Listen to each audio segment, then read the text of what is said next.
Generation এক্সের মানুষজন ডাক্তারদের চাইতে লোকাল ফার্মেসির যে সেলস অ্যাটেন্ডেন্টগুলো থাকে তাদের উপর বেশি রিলাই করে। হ্যালো এভরিওয়ান, আমি ইলমান সেতু। আমার চ্যানেলটির নাম হচ্ছে feel honest, a lover of knowledge. Generation X হচ্ছে তারা যারা 1965 থেকে 80-র মধ্যে জন্মগ্রহণ করেছে। এই জেনারেশনটাকে জেনারেশন স্যান্ডউইচও বলা হয়। এই জেনারেশনের মানুষজন তাদের লাইফের সবচেয়ে বিজিয়েস্ট একটা ফেজ এখন পার করছে। তারা তাদের ক্যারিয়ারের সবচেয়ে বিজিয়েস্ট টাইমটা বা ফেজটা পার করছে, যেটা তাদেরকে ব্যালেন্স করতে হচ্ছে। এটা খুব প্রেশারের। এই একই সময় হয়তো তাদের বাবা মা বয়োবৃদ্ধ হয়ে যাচ্ছেন, তাদের বাচ্চারা বড় হচ্ছে। সো এত কিছু প্রেশার সামলানো অনেক বেশি ডিফিকাল্ট। তো কেন আসলে তারা ডাক্তারদের চাইতে বেশি এই লোকাল ফার্মেসিগুলোর উপর বেশি রিলাই করে? আমার কাছে মনে হয় 3-4টা কারণ আছে। এর মধ্যে একটা কারণ হচ্ছে, অন্যতম একটা কারণ হচ্ছে টাইম প্রপার্টি।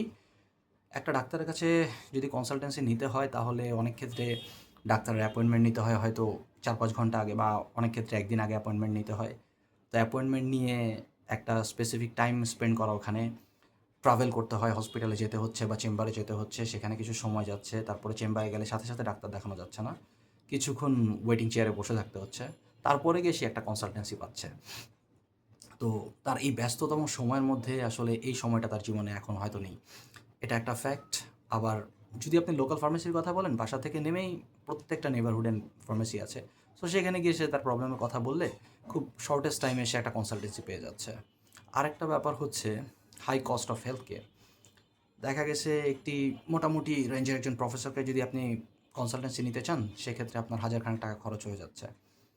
তারপরে মানুষের একটা টেন্ডেন্সি থাকে যে ডাক্তারের কাছে গেলেই সে অনেকগুলো টেস্ট ধরিয়ে দিবে, সেখানে কিছু টাকা পয়সা যায়। তারপরে টেস্টের রিপোর্টটা পাওয়ার পর ওই রিপোর্টটা যখন আপনি আবার ডাক্তারকে দেখাবেন তখন একটা আলাদা চার্জ করে। সো এখানে কস্ট ইনভলভড।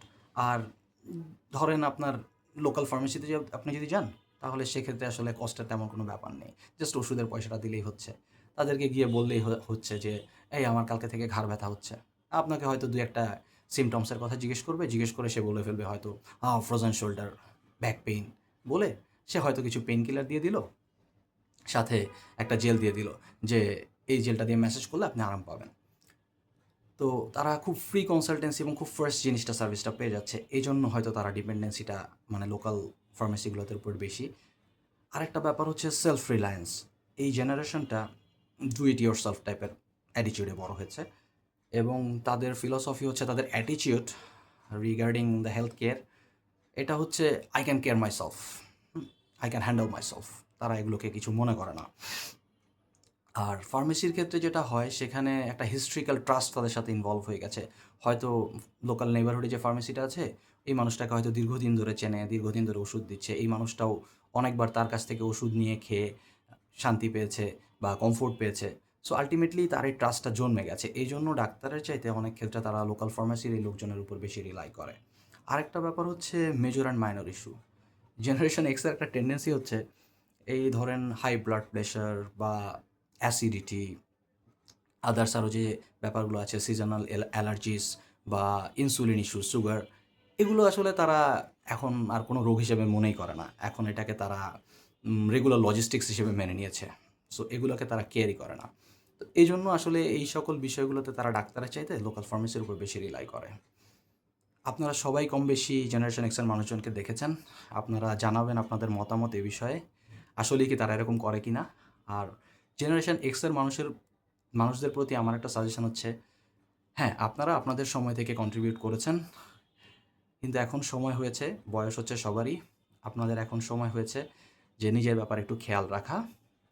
এই I can care myself, I can handle myself, এই ধরনের অ্যাটিটিউড থেকে বেরিয়ে আসা।